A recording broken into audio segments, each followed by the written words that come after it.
guessing you might know this, I'm guessing you might not, but you're going to feel like you should have. Who was the first ever play-by-play announcer for Monday Night Football? Oh, it was, I know. That's why I think you should know it. That's the whole thing, is I do know this one, and, Apparently you don't, because I don't know her name. Alright. Keith Jackson. There it is! Hello everybody, this is Keith Jackson, welcome to Monday Night Football. We have ourselves a barn bird He's a cougar, you gotta know that. It's the Washington State Cougars and the California Golden Bears. Anyway, just some Monday. I would come home from Little League football practice on Monday night. We would get done about 7. In those days, it started late. Monday Night Football started late because it would be on either tape delay or whatever on the West Coast. I don't remember, but I'd go from football practice. My dad would run me by 7-Eleven. I'd get a pack of football cards and a Slurpee. We'd get home, and I would be geared up to watch whatever, the second half of Monday Night Football. I loved it because, don't forget, Commando, we only had about 7 channels back in those days. It wasn't much to watch. Yeah. So it was an opportunity to watch more football. So it was a huge deal for me growing up. Well, and especially in the 90s when half of our schedule was blacked out. And my apologies, I don't want to get you, I know how you felt about the blackouts back in the 90s, but you're absolutely right, and especially in our house, we didn't have cable, and so we literally only had like maybe 8 channels, and half of our schedule was blacked out, so the only time you really could watch good football was on Monday Night Football, and you're absolutely right. I mean, it was something that was just a weekly event. And it's just gotten bigger. I remember Howard Cosell, remember Commando, doing the highlights at halftime. There he goes, right there. He couldn't go. Oh, no way. That's who started that, by the way, not Chris Berman. Right, Chris Berman's doing a parody impression of Howard Cosell. A lot of young folks don't realize that. That's the shame of the whole thing. Yeah, no, Chris an Berman institution, man. Chris Berman. Dude, come on. I grew up on Chris Berman. No, don't get me wrong. Don't get me wrong. I like Chris Berman. As a matter of fact, he's a good dude. It's just he's not good at play-by-play. If you have been watching sports for the last 25 years, Chris Berman is an institute, but if you've heard it, you've heard it for the last 25 years, I know. And you're just kind of like, all right, dude, okay. You're going to miss him when he's gone. That's all I'm going to say. Right. All right, so I guess it's time to get down to the brass tacks here. The scores, predictions, game highlight predictions that you might have. As always, we'll start with you, Steve. Okay. So, again... and I want to remind folks, Steve is the only one so far that has predicted the Seahawks to lose a game. He predicted a loss in the Packers, so he's the only one that's right, but I would rather not be right and pick them to win, I think. Especially if you're doing a show called Hockey Roll Hysteria. Somebody, don't get me wrong, somebody has got to be the guy on this panel. The voice of reason, all right. Right, I wouldn't say no. I'm not going to be all dopey and say the voice of reason. Just a dude who's, just doesn't get all sappy with the whole 12th man sound. I like the Seahawks. You gotta have a guy that's inside. That's the point. There you go. Inside this beer bottle. Inside the beer bottle. So you're inside is work. Yeah, well, that's great. I mean, I've been sheltered for so long.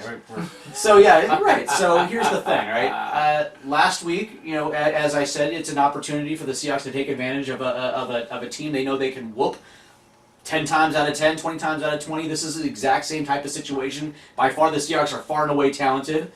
Monday Night Football in our house, a game where they're just not going to lose. Period. So now it's a game of whether or not this is going to be what we saw last week, where they're only going to get 1 or 2 first downs in the first half and turn it on in the second half, or we're going to see a complete game. I actually think we're going to see a complete game. We're going to take an incremental step forward, as you have been alluding to all show long.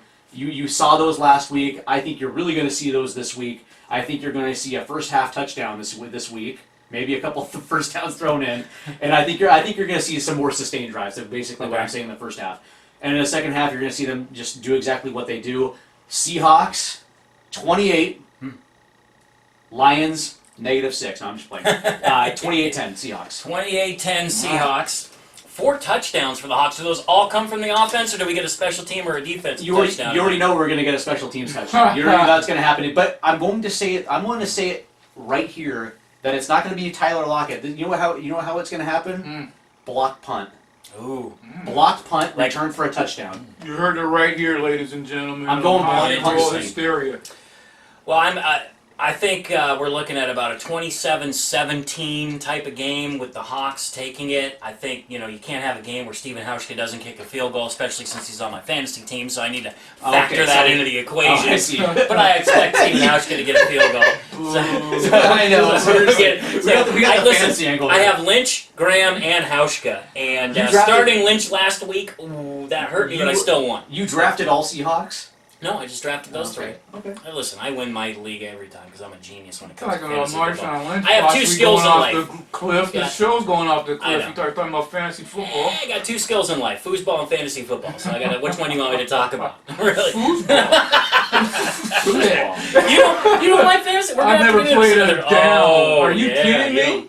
We're gonna have to. Every year I play every We're talking about fantasy We're football. gonna have to have a conversation. Dude, your man John Clayton runs a fantasy football camp. How do you not get And behind I it? bust his chops about it all the time. Okay. I get behind him and I support it. Yeah. As the webmaster of JohnClaytonGambit.com, man, Sounds I like promote it and promote sounds like it you and might be promote a it. fresh brewed faker when it comes to fantasy football.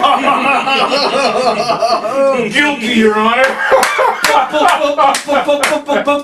All right, back to my 27-17. I think you're going to see 2 interceptions from the Seahawks defense. Even though Matthew Stafford's probably going to throw for a couple touchdowns, I think you're going to get a couple interceptions. I don't think Lockett's going to get a return for a touchdown because the dude's due to cool off, and they're going to probably do everything in their power not to get the ball anywhere near him if they're smart. But I do think that we're going to see Russell Wilson do one thing, and that is get rid of the ball quicker. I think he's been sitting there watching that film. Yeah. He's been very astute about film study his whole career. He's going to go, damn, I was responsible for that sack, and that sack. And all I needed to do was get rid of the football. So that's what I'm looking for from him. Right. He'll probably get sacked 2 or 3 times, but I still think that that's going to be a little bit of an improvement for this offensive line. So those are the things that I think are going to happen in this game to get that 27-17 win. Commando, take us home, buddy. Well, as we just talked about, you guys, Monday Night Football in the Emerald City, and the Hawks are in the Wizard of Oz swing of their 2015 season, with Bears and Lions and Bengals, oh my, you know what I'm saying? Yeah. And after 2 close and disappointing losses, you gotta say that, the 0-2 Seahawks did exactly what we knew they would do: be dominant at home. And that's it. I mean, that's why I'm looking at an 8-2 Seahawks team right now. And it continues on Monday night with the Seattle Seahawks pounding the Detroit Lions into the turf of Seahawks Stadium, spurred on by the 12th man, you know that, Captain. Yeah. And on the big stage we talked about earlier here in Rock and Roll Hysteria, the big stage of Monday Night Football that they play on so well, that you pointed out, Captain. And remind the NFC who holds the title. In fact, 2 belts back to back. Man, how many heavyweight championship references did I make last year concerning the Seattle Seahawks? Yes. Yes. And the Seahawks insider Steve rose to every challenge and got back to the championship fight and played every bit like the Super Bowl champs that they are. We saw that.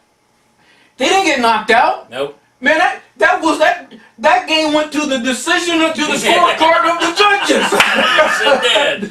And now, after smelling the goal line of the Super Bowl championship that they've already tasted, I'm looking for the Seahawks, you guys, to start taking on all challengers for the NFC belt, like the Lions. So welcome to Seattle for your ass whooping, you know what I'm saying, insider, at the hands and in the house of the 2-time NFC champs, the Seattle Seahawks, 27, Detroit Lions 10, in a physical pounding. Yeah. Go Seahawks, hawk and roll. Awesome. That's what I'm talking about. The Hawks have a chance to get back to 500. We said the season started last week. They're 1-0 in this new season. A chance to go 2-0 in the new season. Thank you. Get to 500 overall. I'm excited about it. I can't wait for the atmosphere downtown. cruising around, seeing people wear all their Seahawk gear on Monday to work and walk around downtown. We'll see a few people sneaking in wearing the Lions stuff. You know, they're going to be in hostile territory. That's for sure. Very hostile. So, what are you doing for the Monday? What are we doing for Monday night? Are you going to be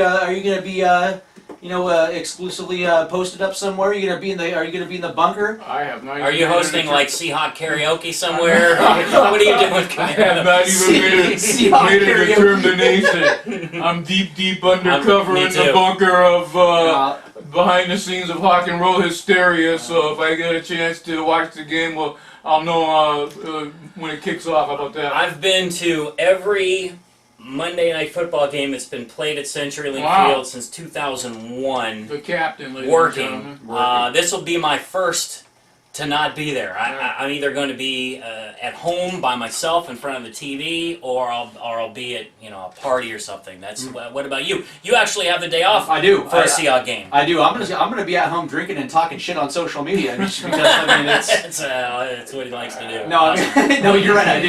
No, that's the whole thing. Unfortunately, I graduated from the drunk texting to the talking shit on social media. So so I mean I say that tongue in cheek, but I mean really for the most part, I'm really happy to be able to actually go through the ritual of the pre-funk, do the whole tailgating inside the house. Yeah. So I'm actually going to get started pretty early. I'm going to get started right around 2 o'clock, 3 o'clock, and I'm going to start just doing some really cool stuff in the kitchen, and then we're gonna of course we're gonna have the Blue Moon on ice, and I'm gonna hang out with the old lady, and we're gonna have a good time, man. She's fired up. This is actually, as a matter of fact, this means more to her than it does to me. That's my whole nerd out is gonna be on Saturday, and you know how I feel about you know how I feel about the Cougs. Right. So I mean, it's like that's. I got the DVR fired up for Saturday because I got to work during the game. So Saturday night, y'all just better watch out. Your news feeds are gonna be clogged. You just might want to relax on that one. But she's really happy about Monday. She's been talking about it nonstop. So this is like Monday is really like her night. So I'm trying to make it special for her. It's hard on Sunday not being able to watch your team. You're like, damn, I wish the Seahawks were playing. It's hard. But when Monday rolls around, you're like, oh, awesome! I got another game and it's my team. Right. So I'm looking forward to it. Hawk and roll, go Hawks! Go Hawks! Hawk and roll, you guys! Go Cougs!